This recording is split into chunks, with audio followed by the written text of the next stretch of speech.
A Republican candidate has resorted to mocking potential voters. According to Heartland Signal, Minnesota GOP Secretary of State candidate Kim Crockett is claiming that people who use provisional ballots are lazy, if not flabby. And they have the opportunity to prove who they are. Yeah, and then it's like a second shot, which I don't know that we owe people who can't get organized.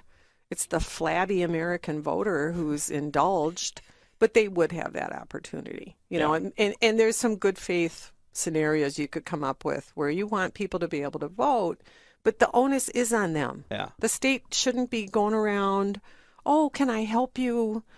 You know, I mean, that's your job as a citizen, right? Yeah. Those spoiled, lazy, flabby voters. Why should we help you when you can't even get your own stuff together? I mean, it's not our job to actually help you vote. No, it's your job. So get up off your ass and stop being lazy. Oh, no, wait a minute.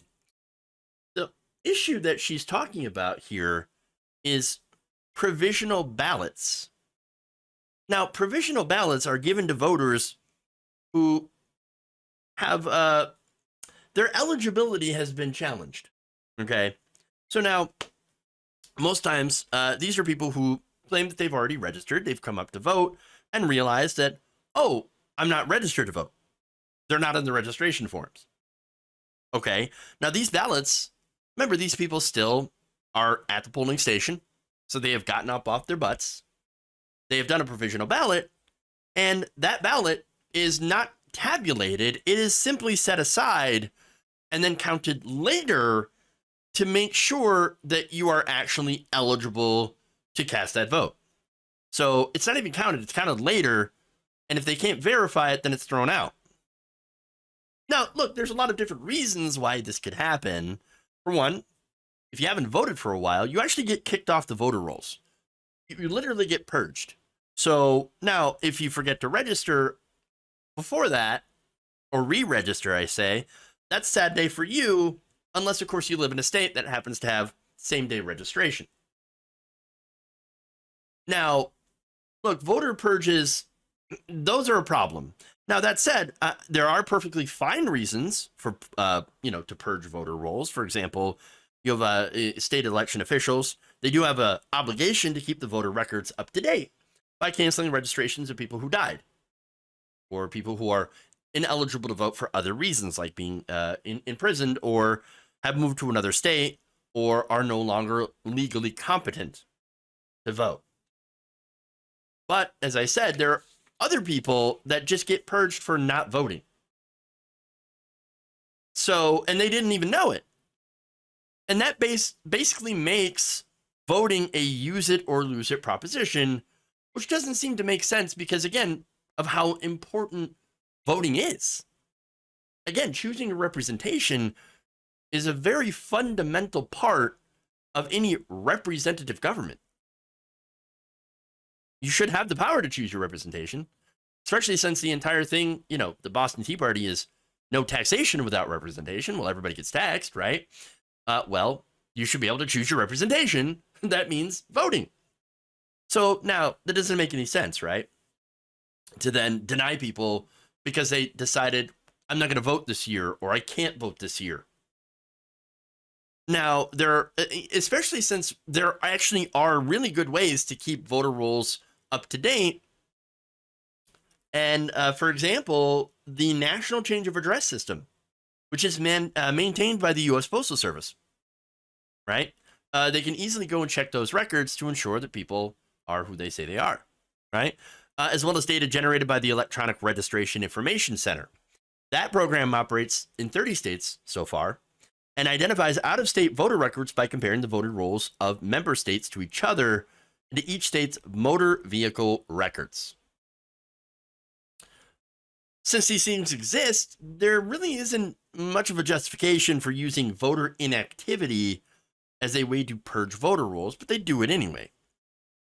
What you're doing when you do that, and then, add in things like voter ID, end same day registration, etc. Well, what you're doing is you're adding steps as well as making sure that you disenfranchise voters who might be suddenly galvanized to vote in an election by a certain issue. For example, abortion. Abortion's a big issue that has just come up. And a lot of voters are like, oh my God, I can't believe this is happening. I got to do something about it. I got to vote in this election. And then they find out, sorry, you're not registered. You've been deregistered, purged from the rolls because you didn't vote in the last 2 elections. So that's a big issue, right? And by the way, that's also a huge issue when it comes to presidential primaries as well.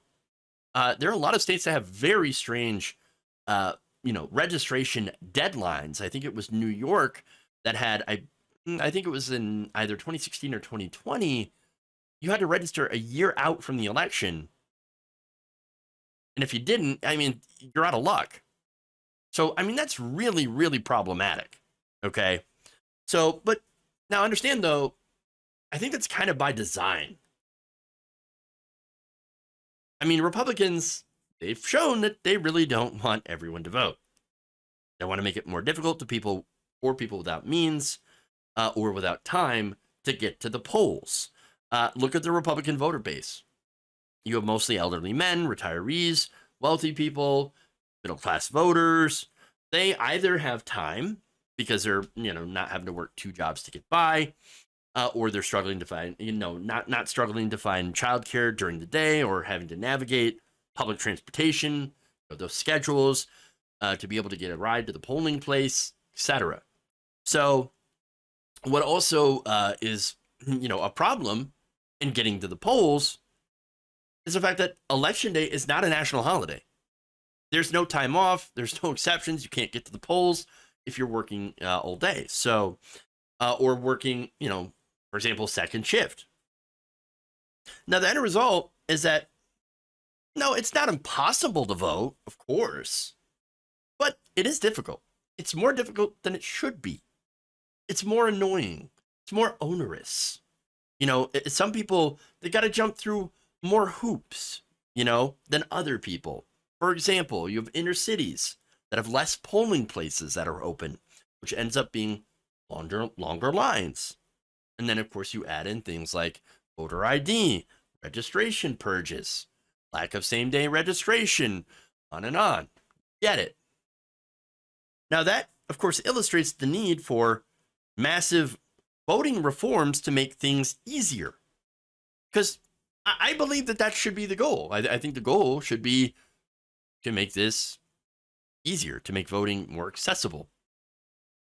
It's already fairly secure. I mean, yes, is there voter fraud? Yes, it's a tiny infinitesimal amount of the votes that were actually cast, right?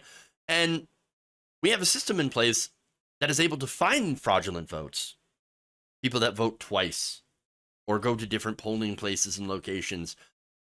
I know because a lot of the stories we've talked about of voter fraud are Republicans that have done just that, tried to vote twice or use their dead mother's name, voted in her place, etc. And so we know that the system works. And yet the same people, for the reason of trying to suppress the vote, are pushing for more restrictive voting because they know they can't win.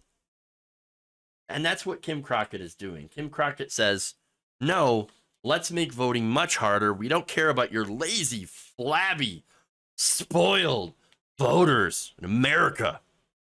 Oh, you voted. You got it so easy. Well, understand that this is what she thinks about you. And I honestly, I wouldn't be surprised if it comes out that Kim Crockett has either used an absentee or a provisional ballot. Again, Donald Trump had used a mail-in ballot. And guess what? He is, of course, railed against mail-in ballots. It's ridiculous. But understand that they don't care about hypocrisy. And by the way, this is one thing, but it's actually the least messed up thing that Kim Crockett has ever said. In fact, she has previously come under fire for questioning whether the homeless, disabled, or non-English speaking people should have the right to vote. Really? The homeless people, we don't want them voting.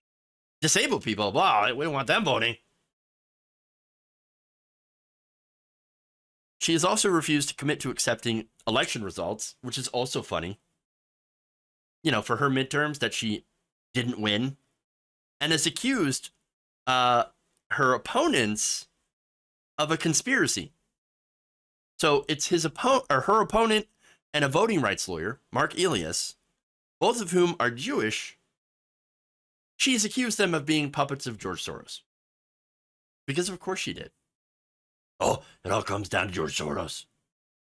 No, it's ridiculous. Conspiracy theory gutter. Just wants less people to vote. And we all know why.